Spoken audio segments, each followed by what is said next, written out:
नमस्कार. Prime time महाराष्ट्रामध्ये मी सुहास आपल्या सगळ्यांचं स्वागत करतो. सुरुवातीलाच आज वसुंधरा दिन आहे, त्यामुळे वसुंधरा दिवसाच्या तुम्हा सगळ्यांना खूप खूप शुभेच्छा. त्याचप्रमाणे पहलगामचा जो हल्ला झाला, ज्यामध्ये 26 पर्यटक मृत्युमुखी पडले, या घटनेला आज वर्ष पूर्ण होत आहे आणि या सगळ्या जखमा या आजही आपल्या मनामध्ये अगदी ताज्या आहेत. या हल्ल्यामध्ये जे मृत्युमुखी पडलेत त्या सगळ्यांना भावपूर्ण अगदी मनापासून श्रद्धांजली अर्पण करतो आमच्या प्राईम टाईम महाराष्ट्राकडून. आणि आता आपण आपल्या मुख्य विषयाकडे येऊयात. विषय अगदी तसं बघायला गेलं तर अगदी छोटा आहे, पण फार महत्त्वाचा आहे.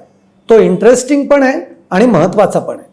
विषय आहे की 1 मे पासून, 1 मे महाराष्ट्र दिन आहे, या 1 मे पासून मनसेनं आता असा एक उपक्रम म्हणूयात किंवा असं एक आंदोलन हाती घेतलेलं आहे की मुंबईमधले जेवढे रिक्षा चालक आहेत, टॅक्सी चालक आहेत, या सगळ्यांना एक तर मराठी आलं पाहिजे. हे परिवहन खात्यानेच यापूर्वी एका पत्रकाद्वारे सांगितलेलं आहे की प्रत्येक रिक्षा चालकाला आणि टॅक्सी चालकाला तो जर मराठी असेल तर ठीक आहे, तो मराठीतच बोलेल, पण जे अमराठी आहेत त्यांनी सुद्धा मराठीतच संवाद करायचा, अशा पद्धतीचं परिवहन खात्याचं एक पत्रक सुद्धा आहे. आणि त्याप्रमाणे त्याची अंमलबजावणी आता होतीये नाही होतीये हे खरं तर तुमच्या आमच्यावरच निर्भर आहे. म्हणजे आपण रोज रिक्षातनं टॅक्सीतनं प्रवास करत असतो, त्यामुळे आपला टॅक्सी चालक किंवा आपला रिक्षा चालक आपल्याशी हिंदीतच बोलतोय, तो मराठीत बोलण्याचा प्रयत्न करतोय का, तो मराठीत बोलतोय का, हे खरं तर तपासणं हे आपलंच काम आहे. परंतु आता मनसेनं असं एक निर्णय घेतलेला आहे किंवा असं एक उपक्रम हाती घेतलेला आहे की 1 मे पासून असे जे रिक्षा चालक आहेत की एक तर जे मराठी असतील की जे मराठी बोलतातच त्यामुळे त्यांचा प्रॉब्लेम नाही, त्यांच्या रिक्षावर एक स्टिकर लावला जाईल की मी मराठीत बोलतो. याचा अर्थ मी मराठीत बोलतो, तुम्ही माझ्या रिक्षामध्ये बसायला हरकत नाही किंवा तुम्ही माझ्या रिक्षामध्ये बसा. आता जे अमराठी रिक्षा चालक आहेत किंवा जे अमराठी टॅक्सी चालक आहेत त्यांच्याही रिक्षांवर हे स्टिकर लावलं जाईल, पण कधी जर ते मराठी त्यांना येत असेल, ते मराठी बोलत असतील तर त्यांच्याही रिक्षावर हे स्टिकर लावलं जाईल. माझ्या मते या गोष्टी हे बघा, या गोष्टींवर अनेक मतमतांतरं असू शकतात. काहींच्या दृष्टीनं असंही वाटेल की ही एक प्रकारची सक्ती आहे, तर आपण सक्ती म्हणून याकडे बघायला गेलो तर त्याला ती काहींना सक्ती वाटेलही, पण खरं तर ही सक्ती नाही आहे. याचं कारण तुम्हाला सांगतो. लहानपणापासून आपल्याला एक गोष्ट नक्की आहे, जसा देश तसा वेश, जसा देश तशी भाषा, हे आपण शिकत आलो की नाही.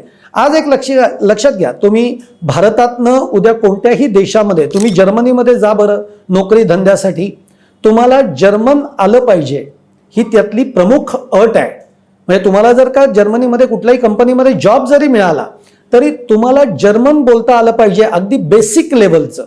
त्यांच्या इतकं फ्लुएंट तुम्ही बोललं पाहिजे असा अजिबात आग्रह नाही आहे, पण बेसिक लेवलचं जर्मन तुम्हाला आलं पाहिजे. तसंच तुम्ही इतर देशांमधलाही विचार करा. तुम्ही चायनामध्ये गेलात तर तुम्हाला चीन आलं पाहिजे, चायनीज बोलता आलं पाहिजे. तर अशा पद्धतीच्या या गोष्टी ज्या आहेत या गरजेच्या आहेत. आता या शासनाकडून त्या कंपल्शन का करण्यात येतात, तर तिकडचा मूळ रहिवासी आहे किंवा जो मूळ तिथला माणूस आहे त्याचा दबाव हा शासन यंत्रणेवर असतो. म्हणजे उद्या जर्मनीतली लोक काय म्हणतील, ठीक आहे आपल्याकडनं जगभरातनं लोक येत आहेत, पण मग ते इथे राहणार आहेत, इथं येऊन ते कमावणार आहेत, इथं त्यांचं कुटुंब मोठं होणार आहे, तर त्यामुळे मग त्यांना आपली भाषा आली पाहिजे, हा तिकडच्या जर्मनीतला जनरेटा असतो. त्याचप्रमाणे आपल्या महाराष्ट्रातला जर आपण विचार केला तर आज महाराष्ट्रामध्ये देशभरातून अनेक लोक आज मुंबईमध्ये उपजीविकेसाठी येत असतात. कारण मुंबई तुम्हाला माहिती आहे, मुंबई ही सगळ्यांना सामावून घेणारी एक सिटी आहे, एक शहर आहे. इथं कुणी यावं, ज्याला कष्ट करायचे, जो कष्टाला घाबरत नाही, तो इथे कष्ट करून दोन पैसे नक्की कमवू शकतो आणि त्याला मुंबई आपलंसही करून घेते. मग तो इथे राहतो, तो पैसे कमवतो, तो इथे मोठा होतो, तो आपल्या घरादाराला सांभाळतो आणि ही मुंबई त्याला सगळ्या पद्धतीचं काय ज्याला आपण म्हणतो तशा पद्धतीचं एक वातावरण मुंबई देत असते. बरोबर आहे, म्हणजे हे तर तुम्हाला मान्य आहे. मग आपण यातली दुसरी बाजू म्हणजे मी जे म्हणतोय ना की आपण कंपल्शन म्हणून याच्याकडे बघायला नको. एक लक्षात घ्या, एखादं शहर जेव्हा आपल्याला सांभाळतं, आपल्याला ते शहर जेव्हा पैसा मिळवून देतंय, आज आपण तिथे कष्ट करतो तेव्हा पैसा मिळवून देत आहे, आज आपले फॅमिली आपलं कुटुंब हे तिथे राहतं, ते वाढतं आणि हे सगळं ते शहर आपल्यासाठी करत असतं, तेव्हा आपली एक त्या शहराच्या प्रती एक भावना असली पाहिजे ना. अहो साधा आपण कोणाच्याही घरी 8 दिवसासाठी जरी राहायला गेलो तरी त्यांची बोली, त्यांची चालीरीती, त्यांचं वागणं, त्यांचं उठणं बसणं, त्यांच्या जेवणाच्या पद्धती या 2-4 दिवसामध्ये आपण आत्मसात करतो आणि त्या पद्धतीने आपण पुढचे 4-5 दिवस जे काही अजून राहणार आहोत ते त्या पद्धतीने राहण्याचा प्रयत्न करतो. मग जे शहरामध्ये तुम्ही पैसा कमवायला येता, ज्या शहरामध्ये तुम्ही राहता, ज्या शहरामध्ये तुमचं कुटुंब मोठं होत असतं, मग त्या शहराची एक रिक्वायरमेंट आहे, ती छोटी रिक्वायरमेंट आहे. ती का त्या शहराची रिक्वायरमेंट आहे, तर त्या शहरातला जो मूळ रहिवासी आहे तो मराठी आहे. आज मुंबई ही मराठी माणसाची आहे. आज बाकी मग त्याच्यामध्ये सगळे भाषिक इथे आले असतील, गुजराती आले असतील, मारवाडी आले असतील, जैन आले असतील, उत्तर भारतीय आले असतील, बिहारी आले असतील, दक्षिण भारतीय आले असतील, हे सगळे जण इथे आलेत. ते आपली उपजीविका चालवण्यासाठी, इथे काहीतरी कामधंदा करण्यासाठी, 2 पैसे कमवण्यासाठी ते आलेले आहेत. पण इथला मूळ मालक कोण आहे, इथला मूळ रहिवासी कोण आहे, तर तो आहे मराठी. त्यामुळे इथल्या मूळ रहिवाशाला हे नक्कीच वाटणार आहे की अरे ठीक आहे, तुम्ही पण आलात, तुमचं स्वागत आहे. आणि इथल्या मराठी माणसांनी स्वागत केलंय बरं. आज इथल्या मराठी माणसांनी, मुंबईच्या मराठी माणसांनी कधी कोणाला दुजाभाव केलेला नाहीये. आणि अनेक मुंबईमधले अनेक प्रसंग असे सांगता येतील, संकटाचे प्रसंग. 26 जुलैचा माझ्या मते जो काही एक प्रलय मुंबईमध्ये आला होता, तेव्हा या मुंबईतल्या मराठी माणसांनी, तो मराठी आहे, अमराठी आहे, तो गुजराती आहे, तो मारवाडी आहे, तो कोण आहे, तो कुठल्या धर्माचा आहे हे बघितलं नाही. त्या सगळ्या संकटात प्रत्येकाने एकमेकांना साथ दिलेली आहे. तर ही मुंबई तशी आहे. मग तेव्हा या मुंबईतल्या मूळ रहिवाशाची फक्त एक छोटीशी मागणी आहे की अरे आमची मूळ भाषा जी आहे ती मराठी आहे. तुम्ही सगळे इथे आलात ना, हरकत नाही, तुम्ही इथे राहा, गुण्यागोविंदानं राहा, पण आमच्याबरोबर मराठी बोला. तुम्हाला आमच्यासारखं सुद्धा जर मराठी आलं तर त्याचा आम्हाला आनंद आहे. आणि तो का आहे हेही मी तुम्हाला सांगतो. एक लक्षात घ्या, आत्ताचे दिवस आहेत ना, हे खूप बरे नाही आहेत. आज एक माणूस जेव्हा घरातनं बाहेर पडतो तेव्हा त्या कुटुंबाला एक भीती असते की संध्याकाळी आपला माणूस धडधाकट घरी परत येईल ना, तो सुरक्षित परत येईल ना. याची अन्य कारण आहेत, म्हणजे अपघात हा एक वेगळं कारण आहे. पण त्याचबरोबर मी ज्या वाहनातनं प्रवास करतो, तो जो वाहन चालक आहे तो अमराठी आहे का, तो इतर कुठला धर्मीय आहे का, हे आपल्याला माहीत नसतं. आपण त्याला विचारत सुद्धा नाही, क्यों रे तू हिंदू है या मुस्लिम है या ख्रिश्चन है, असं विचारून काही आपण रिक्षेत बसत नाही. किंवा तू गुजराती आहेस, तू जैन आहेस, तू कुठल्या परप्रांतातनं आलेला आहेस, म्हणजे UP बिहारकडनं आलेला आहेस, असंही आपण विचारत नाही. पण जेव्हा तो आपल्याशी मराठीत बोलतो ना, तेव्हा आपल्याला खूप हायसं वाटतं. अरे इसको मराठी, म्हणजे ह्याला मराठी येतं, हा आपल्यातलाच आहे, हा आपल्यातला रुळलेलाच आहे, हा एक आधार असतो. आणि त्यामुळे याच्यामध्ये आपला प्रवास देखील एक सुरक्षित होत असतो. तुम्ही एक लक्षात घ्या, जेव्हा मराठी सोडून अमराठी लोक जेव्हा मराठी बोलतात, याचं एक दुसरं कारण काय आहे, का त्यांनी बोललं पाहिजे, तर ती एक आत्मीयता त्या शहराबद्दलची त्याच्या मनामध्ये एक जागरूक होते.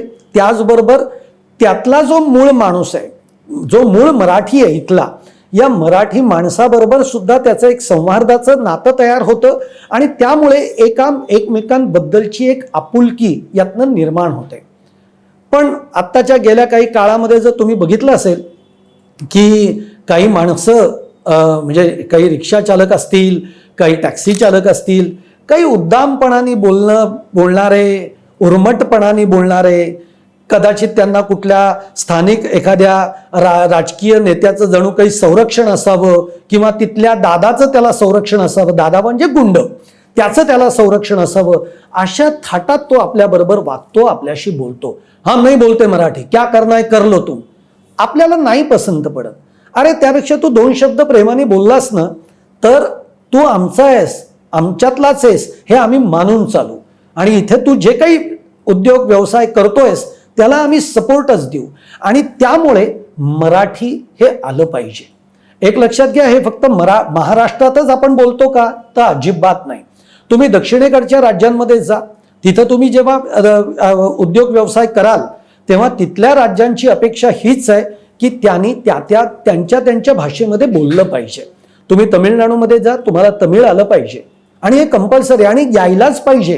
ते कंपल्शन म्हणून नाही, तर ती माझी जबाबदारी म्हणून ते मी मनात ठरवलं पाहिजे की आज जर मी महाराष्ट्रातनं तमिळनाडूमध्ये गेलोय तर मला तमिळ बेसिक लेवलचं बोलता आलं पाहिजे. एक लक्षात घ्या, मी माझ्या आयुष्याची काही एक 5-7 वर्ष ही हैदराबादमध्ये घालवलेली आहेत. मी नोकरीच्या निमित्ताने हैदराबादमध्ये राहिलेलो आहे आणि तेव्हा आम्ही प्रयत्न करायचो तिकडची तेलुगू भाषा शिकण्याची. मग आम्हाला यायला लागली, म्हणजे आपण म्हणतो ना कुंचम कुंचम, तेलुगू कुंचम कुंचम, मग आपण ते बोलतो. तिथल्या लोकांना बरं वाटतं की तो आमची भाषा शिकतोय. तेच आहे, एक लक्षात घ्या, त्या भाषेमध्ये एक प्रेम आहे आणि ते प्रेम जर आपल्याला वाढवायचं असेल तर आपल्याला त्या ठिकाणी जाऊन ती भाषा ही बोलली पाहिजे. आता मनसेच्या काही गोष्टी आपल्याला नाही पटत, त्या मलाही नाही पटत, अगदी ठामपणाने सांगतो. त्यांचं जे खळलं खट्याक हा जो प्रकार आहे ना, हे बघा, कोणालाही ना काय म्हणतात त्याला, दडपशाही करून मारून मुटकून तो नाही तुमचा होणार. त्यापेक्षा त्याला प्रेमाने सांगा, त्याला सांगा की तुला हे आलंच पाहिजे, तुला इथं राहायचं आहे ना, चल तुला आम्ही महिना दिला, आम्ही तुला 2 महिने दिले, पण 6 महिन्यांनी जेव्हा आम्ही परत तुझ्याकडे येऊ तेव्हा तू मराठी बोललंच पाहिजेस. तेव्हा जर का तुला मराठी नसेल येत तर मग काय, तुझा परवाना रद्द करण्याच्या दृष्टीनं आम्ही पावलं टाकू. मारण्याचा अधिकार आपल्याला कोणालाही नाही आहे आणि तो कोणीही दिलेला नाही आहे. त्यामुळे मनसेची ती खळलं खटाक स्टाईल ही आपल्या कोणालाच आवडत नाही. पण मनसेचे काही उपक्रम जे आहेत, जे आता मी जे तुम्हाला म्हणतो की 1 मे पासून ते रिक्षावर टॅक्सीवर स्टिकर लावणार आहेत, मी मराठी बोलतो, आणि तो स्टिकर बघितल्यानंतर तुम्ही विचार केला मराठी माणसाला किती आनंद होईल. अरे आपल्या मराठी माणसाचीच रिक्षा आहे, भले तो अमराठी असेल पण त्याला मराठी येत आहे ना. आणि असं म्हणून आपण अगदी सुरक्षितरित्या त्या रिक्षामध्ये त्या टॅक्सीमध्ये बसू आणि आपला प्रवासही सुखाचा होतो आणि आपल्याला एक आनंदही होतो की अरे आपल्याकडे आज अनेक ठिकाणावरनं लोक आली आहेत पण ते आपली बोली भाषा बोलतायत, याचाही एक वेगळा आनंद हा निश्चित आम्हाला आहे. त्यामुळे इथल्या रिक्षा चालकांनी आणि टॅक्सी चालकांनी निश्चित, जसं सरकारही म्हणत आहे, जसं परिवहन खात्याचं परिपत्रक आहे आणि जसे हे मनसे असतील, उद्धव ठाकरेंची शिवसेना असेल, हे जे मराठीचा आग्रह धरतायत तो काही चुकीचा नाही आहे. इथल्या प्रत्येक माणसाला मराठी आलं पाहिजे. तुम्ही इथे राहताय ना, हां, जो 8 दिवसासाठी आलाय त्याला कोणीही काही बोलणार नाही, पण तुम्ही इथे नोकरी धंद्यासाठी राहताय ना, मग मराठीत बोला. हे जसं आपण त्यांच्याबद्दल बोलतोय तसं मी तुम्हाला आवर्जून हे सुद्धा सांगेन की आपण मराठी माणसं होत ना, तर आपली सुद्धा एक जबाबदारी आहे. आपण काय करतो माहितीये, मराठी माणसाशी सुद्धा आपण हिंदीमध्ये बोलतो, चल रे जल्दी छोड दे. अरे तो मराठी आहे, त्याच्या याच्यावर लिहिलंय समोर जय श्री गणेश, तरी आपण बघतो, म्हणजे काहीतरी आपल्याला दिसतं की तो मराठी आहे, तरी आपण हिंदीत बोलतो. आपण काय हिंदीत बोलतो, आपण मराठी आहोत ना, आपण मराठी शहरामध्ये राहतो ना, मग आपण मराठीत बोलूयात आणि मग दुसऱ्याला सांगूयात की तूही मराठीत बोल. त्यामुळे आपली ही जबाबदारी आपण सांभाळूयात. त्यांची जबाबदारी मराठीत बोलण्याची आहे, ती त्यांनी सांभाळलीच पाहिजे आणि त्यांना ते आलंच पाहिजे, हा आग्रह सुद्धा आपण धरूयात. तुम्हाला माझा व्हिडिओ आवडला असेल तर नक्की लाईक करा, शेअर करा, चॅनल सबस्क्राईब करायला विसरू नका आणि तुमच्या देखील कमेंट या कमेंट बॉक्समध्ये जरूर टाका.